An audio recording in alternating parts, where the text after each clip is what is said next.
On Friday, Republicans elected their first black national chairman. That is big news for a party that has traditionally been seen as failing to reach out to minorities. Joining us now to tell us how he plans to turn around GOP fortunes is the new head of the Republican National Committee, Michael Steele. Chairman Steele, congratulations. Thank you, Chris. And welcome back to Fox News Sunday. It's good to be back, yeah. I want to start with something that you said in your victory statement on Friday, just after you were elected by the RNC, and here it is. We want you to work with us, and for those of you who wish to obstruct, get ready to get knocked over. Who are you talking about? Who are you thinking may want to obstruct? I'm thinking both inside and outside the party. I think it's an opportunity for us now to move this party forward on the ideas that matter to the voters. And so I'm not in the mood to have people stand in the way and say we can't, we've always done it this way, it's impossible to do. I mean, I was told that in making this run. And I was told that when I decided to run for Lieutenant Governor of Maryland. So the idea that the opportunity presents itself and you fail to rise to it because someone is standing in your way, to me just doesn't sit well. So I wanted to make it very clear from the very beginning. My goal is to move this party forward. We're in the business of winning elections. And so I'm expecting my grassroots, my state parties, the national organization to get on board, to get on the page that is a winning page and move forward. And for those Democrats and others who want to just put up roadblocks and do the crazy typical play that they normally do, the name calling and the obfuscation and the sleight of hand, I don't have time for it because there are important issues that we have to face in the economy, the war, and issues that affect the poor. And I want to have this party in a position to move on those issues. All right. Well, let's talk about how you reach out. And that's part of the key to this, because at this point, the Republicans, if you look at the last election, are a minority party. Let's talk about how you reach out to some of the groups that may feel alienated from the Republican Party. In November, John McCain got 31% of the Hispanic vote. 4 years ago, President Bush did 13 points better. Does the GOP need to change its position on immigration reform, guest worker, path to citizenship, to reach out and say to Hispanics, you have a home in the Republican Party? No, well, I think the GOP's position on immigration is very much the position of many Hispanics who are in this country.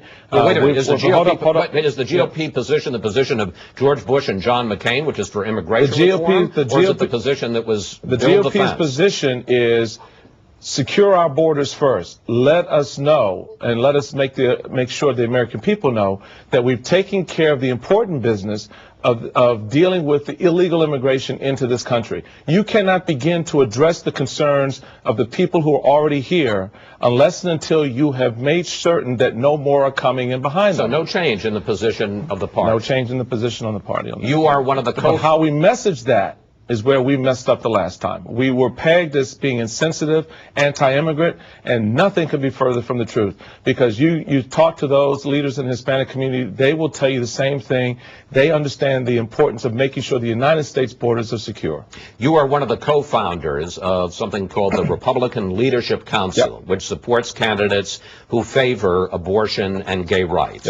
Does the GOP need to do a better job of reaching out to people who hold those views? I think that's an important opportunity for us, absolutely, because within our party we do have those who have that view as well as outside. And my partnership with Christy Todd Whitman was an effort to helpfully build a bridge between moderates and conservatives in the party. I'm a pro-life Roman Catholic conservative. Always have been. You also support a constitutional amendment against gay marriage. And that's right. And the reality of it is this, because I don't think we should muck around with the Constitution. We can deal with that at the state level. Okay, that's my personal view. But the reality of it is the party has to recognize the diversity of opinion that's out there. And we're not going to get everyone to agree with us. Ronald Reagan said it best. If you agree with me 80% of the time, I think that's good enough. I mean, I think we can move forward on that 80%. So there are some 80% issues out there that we can work with those within our party and outside our party and create a new bridge and a new opportunity. That was my involvement with the RLC, but and I'm very happy about to press on this. Yep. If someone believes in a woman's right to choose, if someone believes in gay civil rights, Where's the 80% agreement with the Republican Party? It could be on our view, on economics. No, but I'm talking about on those issues. Well, you see, now, Chris, you've just defined the world in which there are issues. Now, you just narrowed my scope to two issues. No, I'm just saying on those issues, Well, is there an 80% agreement? Well, if that's the 20% they disagree with us on, let's work on the 80% where they agree with us. That's my point. I'm not going to allow anyone to define the issues for us and say, well, these are the only two issues that really matter. There's a whole range of issues out there in which we can address the American people, and the American people can come to our table. All right. On Saturday, you spoke at a meeting of Republican congressmen, and you congratulated them on voting as a group against the House stimulus plan. In fact, as you put it, the goose egg you laid on the president's desk was just beautiful. Mr. Obama has a 70% approval rating. 80% of the country says they want Republicans to work, not necessarily agree with, but to work with President Obama. Are you saying the GOP should just ignore all No, that? I'm saying that the GOP did what the GOP had to do to protect the pocketbooks and the interests of the American people. That's a bad bill. It's not a stimulus bill. It's a spending bill. Let's call it what it is. Don't tell me, well, I'm going to give you a third tax cuts and then I'm going to spend 2/3 of that. It's crazy. So I called it what it is.